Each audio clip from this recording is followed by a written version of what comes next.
안녕하세요. 5년이란 세월 참아오다 결국 시어머니하고 대판 싸우고 연 끊고 지내기로 한 30대 중반의 여자입니다. 이게 어디 가서 자랑할 만한 이야기는 아닌 걸 알지만 이렇게 사연을 보내게 된 데에는 이유가 다 있어요. 일단 연 끊고 살겠다는 말은 제가 아니라 시어머니가 먼저 꺼낸 말입니다. 시어머니도 주변 분들한테 제 이야기를 많이 하고 다니셨나 봐요. 다들 하나같이 어디서 저 같은 걸 며느리라고 데려왔냐는 이야기를 하셨다네요. 만천하에 물어봐도 이게 다 제가 자초한 일이고 제 손을 들어줄 사람은 세상 어디에도 없다고 하셨죠.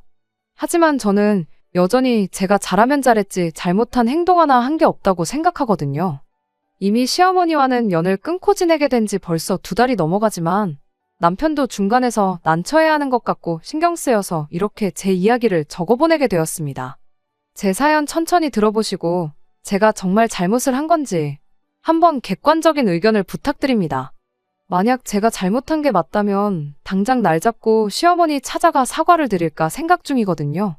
어디서부터 시작해야 시어머니와 제 관계가 흐트러지게 된 걸 설명할 수 있을지 감도 안 잡히네요. 얼마 전 신우가 출산을 하면서 시어머니의 말도 안 되는 억지 부탁이 연을 끊게 되는데 결정적인 역할을 하게 되었지만 사실 전부터 시어머니와 저 둘 사이에 쌓이고 쌓였던 악감정이 있었어요. 생각해보면 결혼하기 전부터 좋았던 적이 없었던 것 같네요. 남편과는 연애 결혼을 했는데 결혼 준비하면서도 일이 하나 있었어요. 남편과 제가 사회생활을 시작한 시기도 비슷하고 둘이 버는 돈도 비슷했다 보니 결혼 전에 모아놓은 돈의 액수까지 비슷했습니다. 누가 더 해가네 덜 해가네 이야기 나올 것도 없이 말이죠. 그래서 결혼은 반반 결혼을 하기로 했습니다. 그렇다고 해서 양가 지원을 안 받으려고 했던 건 아니에요. 애초에 결혼지원금에 대해서는 시댁에서 먼저 이야기를 꺼냈거든요. 저희 결혼하는데 무려 1억을 지원해 주신다고 했어요. 저희 부모님께서 노후 준비 끝나고부터 저 시집 갈 때 준다고 들어놓은 적금이 있기는 했는데 1억에서는 한참 모자라는 금액이었습니다. 시어머니는 저희 집에서 똑같이 돈을 맞춰오지 않아도 괜찮다고 했는데 저희 친정어머니께서 그럴 수는 없다고 여기저기서 돈을 빌려다가 해주셨어요. 친정어머니가 돈 빌리러 다닌다고 친척들한테 아쉬운 소리를 해야 한다는 사실이 마음이 아팠기에 친정어머니한테 그냥 있는 돈만 가지고 결혼해도 된다고 했는데 괜히 돈 덜 해갔다가 이야기 나오면 골치 아프다며 어떻게 그 돈을 마련해 주셔서 저희 집도 똑같이 1억 보태서 정확하게 반반 결혼할 수 있었습니다. 돈은 다행히 저희 이모가 이자 거의 없는 조건으로 빌려주셨어요. 과거에 이모가 저희 부모님께 신세를 졌던 게 많아서 그때 은혜를 갚는 거니 부담 갖지 말라면서 흔쾌히 빌려주셨죠.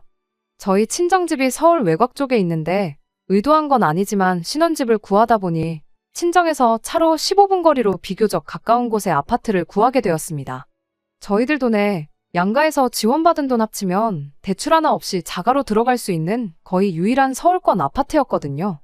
물론 찾아보면 더 있기야 하겠지만 동네가 저한테 익숙하다는 것도 장점이면 장점이었고 남편과 제가 출퇴근하기 편한 지하철 노선이 집에서 가까웠다는 것도 마음에 들었어요. 무엇보다 금매로 나온 매물이었는데 집주인분이 빨리 처분하고 싶다고 안에 고쳐놓을 것들도 싹 다 고쳐놓고 리모델링도 새로 싹 해놓았던 집이라 따지고 보면 시세보다 몇천 아끼는 느낌으로 들어갈 수 있는 집이라는 게 마음에 들었습니다. 그렇게 그 집을 신혼집으로 정하고 계약금까지 걸어놨는데 갑자기 시어머니가 말을 바꿔버렸어요. 이유는 신혼집이 처가에서 너무 가까운 거 아니냐는 이유였습니다.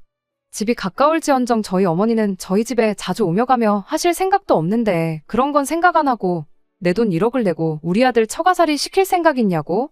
신혼집을 친정 근처에다 구한다면 해주기로 한 돈은 안 해주겠다고 나온 거예요.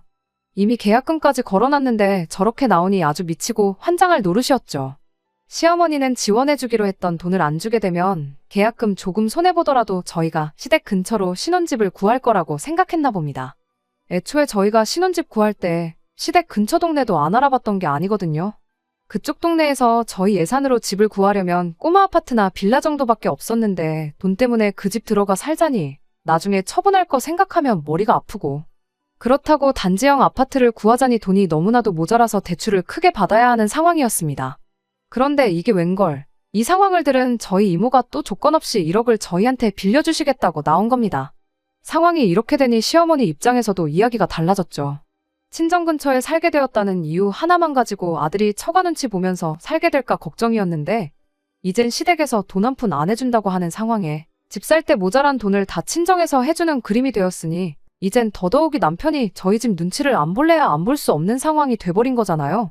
물론 저희 친정부모님이 그러실 분들은 아니지만 시어머니 입장에서는 안 주기로 했던 돈을 진짜로 안 줄 수 없던 상황이 돼버린 거죠. 그래서 그건 그냥 해프닝으로 끝났어요. 이모한테 돈을 더 빌릴 필요 없이 시어머니가 해주기로 했던 돈을 다시 저희에게 주면서 상황은 일단락 되었습니다. 시어머니가 저한테 출가 외인이니 어쩌니 하면서 결혼했으면 친정에 너무 자주 들락거리는 거 안 좋다는 식으로 몇 번이고 경고하듯 이야기를 했었죠.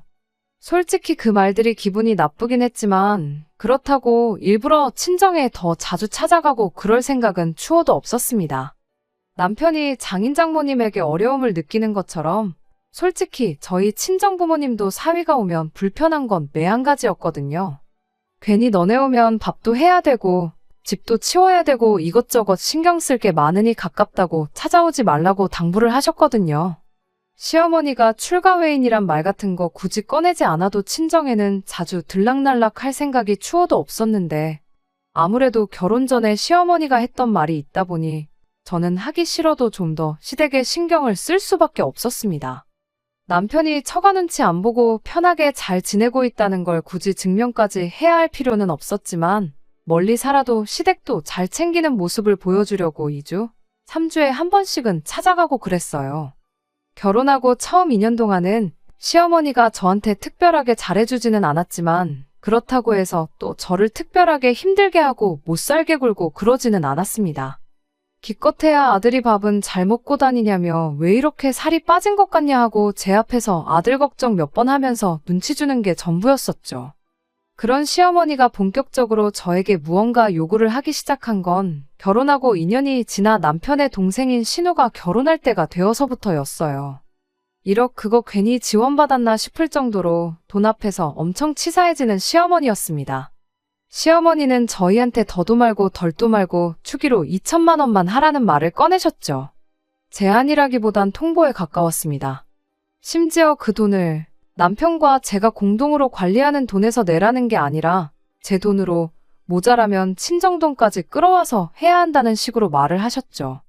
저랑 남편이 결혼할 때 결혼자금 대부분을 저희 집 사는데 지출을 했다 보니 예단이랑 이런 건 전부 생략을 해버렸었거든요.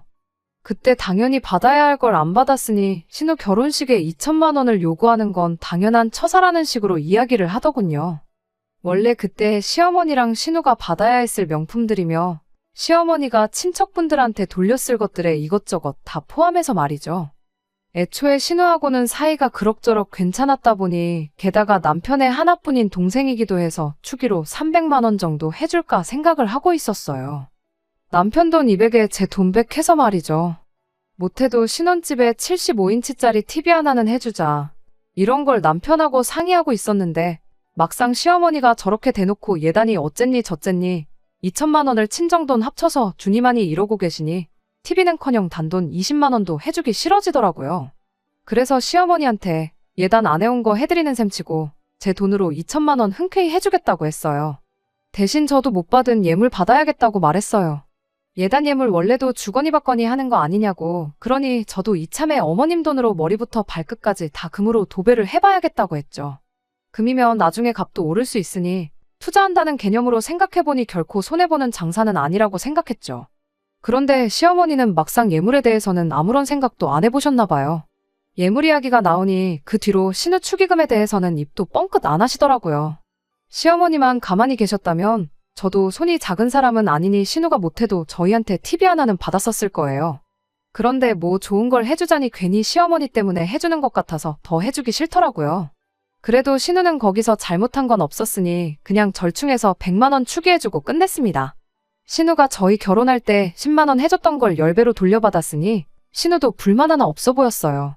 오히려 신우한테 뭘 그렇게 많이 주셨냐고 고맙다는 연락까지 왔으니까요.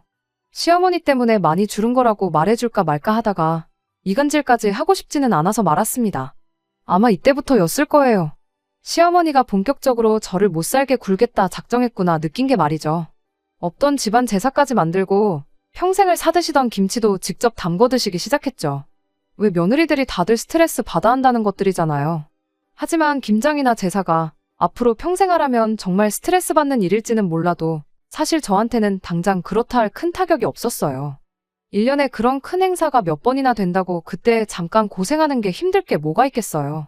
오히려 괜히 김장한다고 미리미리 배추도 절여놓으시고 제사 때문에 미리미리 재료도 준비하고 해야 하는 시어머니가 힘들면 더 힘들었지. 하루 잠깐 가서 고생하고 오는 건 저한테는 그 어떤 문제도 되지 않았습니다.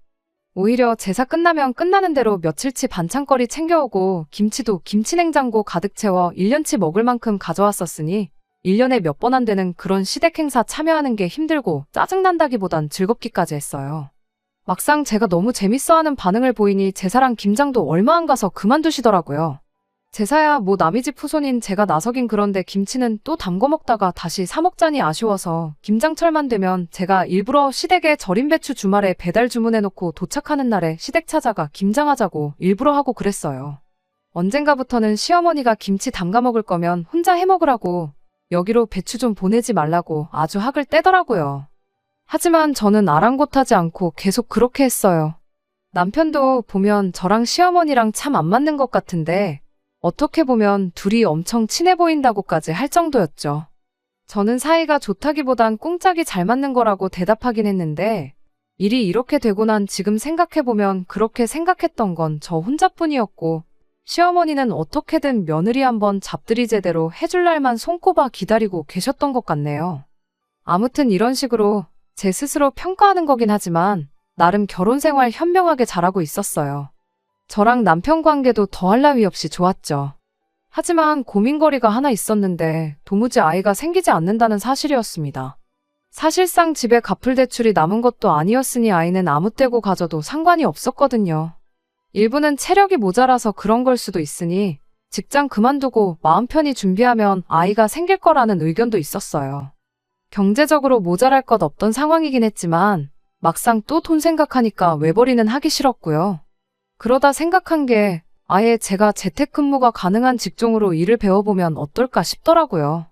재택근무를 한다고 일이 절대 편한 건 아니지만 그래도 육아와 일을 동시에 병행할 수 있으니 맞벌이 유지하면서 아이 갖기엔 정말 최적의 조건이라고 생각했습니다. 그 결심이 들자마자 직장을 그만두고 나오게 되었고 아무튼 그렇게 저는 코딩 쪽 관련해서 공부를 시작했어요. 듣자 하니 이쪽 분야가 그나마 프리랜서로 하는 사람도 많다고 하고 취직률도 좋으니 여차하면 다시 취직도 할 수 있겠다는 생각이었거든요. 그러던 중에 저희 결혼할 때 돈을 빌려주신 저희 이모의 개인적인 사정으로 인해 돈을 조금 급하게 갚아줘야 하는 상황이 생기게 되었습니다. 이모가 장사를 하고 계셨는데 코로나 겪으면서 가게 2개가 동시에 문을 닫아버리는 바람에 상황이 많이 어려웠었거든요. 아무튼 그때는 정말이지 회사 그만두고 공부를 시작한 게 참으로 후회가 되더군요. 돈을 저희가 갚는 게 아니고 저희 친정부모님이 이모한테 갚아야 하긴 했지만 순식간에 목돈이 나가게 생겼으니 제가 조금이나마 보태드리고 차라리 친정부모님이 저한테 돈을 돌려주는 식으로 하면 참 좋겠다 싶었어요. 그런데 제가 코딩 부트캠프 수료를 위해 직장을 그만두어 있던 상태다 보니 섣불리 친정에 목돈을 내어주자는 말을 남편에게 꺼내기는 어려운 상황이었어요. 제가 따로 모아놓은 돈을 가지고 조금씩 친정 도와주는 거 말고는 할 수 있는 게 없었죠. 그러던 중에 하루는 시어머니한테서 연락이 왔습니다. 아직도 내 아들이 벌어다주는 돈으로 집에서 편하게 놀고 먹고 있냐는 말로 전화를 시작하셨는데 저는 시어머니가 빈정거리는 게 오랜만에 제 속이나 한번 긁어놓으려고 전화를 한 줄로만 알았죠. 그런데 정말 뜻밖의 소식을 전해왔어요. 왜 전화했는가 했더니 그건 바로 신우의 출산일이 임박해왔다는 소식이었어요. 정말 깜짝 놀랐죠. 알고 보니 저희가 아이가 안 생기는 것 때문에 많은 스트레스를 받고 있던 것 때문에 신우가 임신 후에도 저희한테는 비밀로 했던 거예요. 신우가 시어머니 입단속도 제대로 시켰던 건지 시어머니도 신우 임신 사실에 대해 저희에게 언급 한번 했던 적이 없었습니다. 그런데 이제 아이가 태어날 때가 되니 더 이상 숨길 수가 없었던 거죠. 신우와 교류는 많지 않았지만 그래도 축하에 마땅한 일이었으니 참 잘된 일이라고 축하해줬어요. 하지만 속이 쓰린 건 어쩔 수 없더군요. 아무튼 시어머니는 전화를 끊으면서 신우가 요즘 고민이 많아 보이는데 저랑 이야기해보고 싶어 하는 것 같다고. 전화 끊으면 신우한테 전화나 꼭 한 통 해달라는 부탁을 해오더군요. 말씀드렸다시피 신우하고는 사이가 나쁜 건 아니었지만 그닥 가깝게 지내던 사이도 아니었는데 난데없이 저랑 이야기를 해보고 싶다니 무슨 일인가 제가 다 의아했죠.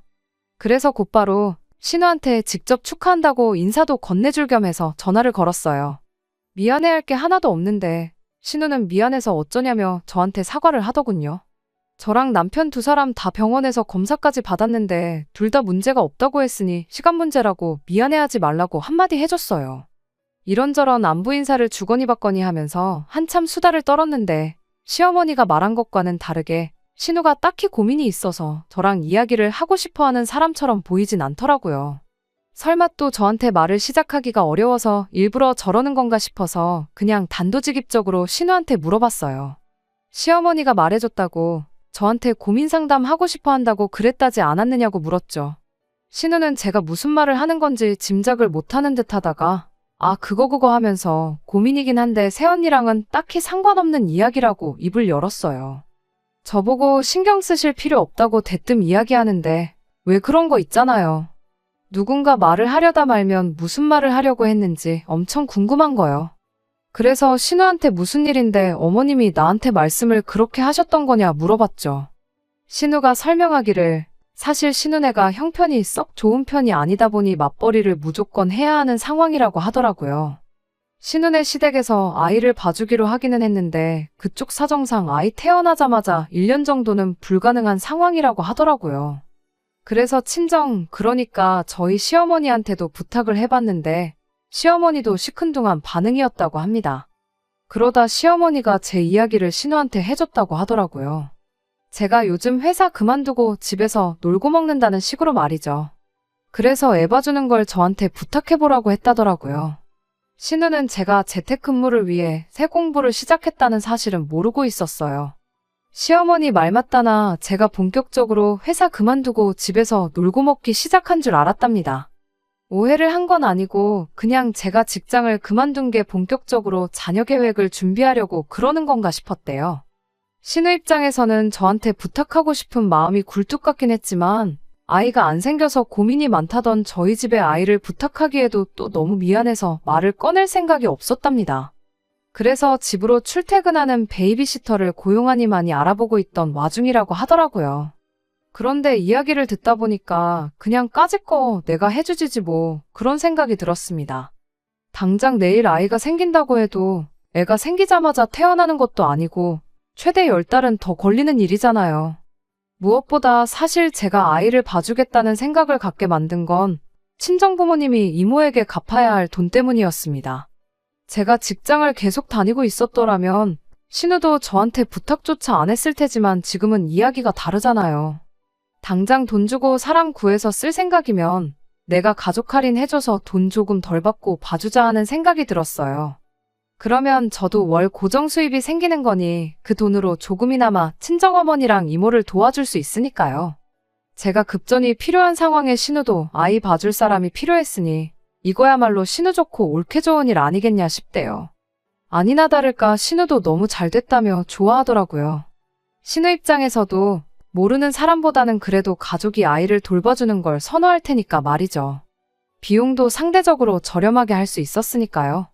신우 월급이 300 정도로 알고 있었는데 평일 동안 제가 신우네 집으로 출퇴근해서 상주하면서 아이를 돌봐주고 심해부나 신우 두 사람 중에 한 명 퇴근할 때까지 봐주는 조건으로 아이를 돌봐주기로 했습니다. 돈은 한 달에 딱 100만 원씩만 받기로 했어요. 점심 식사 비용이랑 교통비는 신우가 달마다 따로 정산해주기로 했고요. 상주에서 아이 돌봐주는 것 치고는 많이 저렴한 편인 게 제가 뭐 다른 집안일을 해주겠다는 것도 아니고 그냥 아이만 봐주기로 이야기를 했거든요. 그 외의 시간에는 집에서 컴퓨터 켜놓고 제 공부를 하기로 했으니 신우는 사람 싸게 구해서 또 좋고 저는 제 공부하면서 용돈이나마 조금 벌어서 좋았죠. 시어머니 때문에 시댁과 거리를 조금 두기는 했지만 신우가 이 정도로 말이 통하는 사람일 거라곤 정말 생각도 못했어요. 이러면서 앞으로 신우랑도 가깝게 지낼 수 있겠구나 싶었는데 며칠 지나지 않아서 시어머니가 그 산통을 다 깨부숴버리고 말았네요.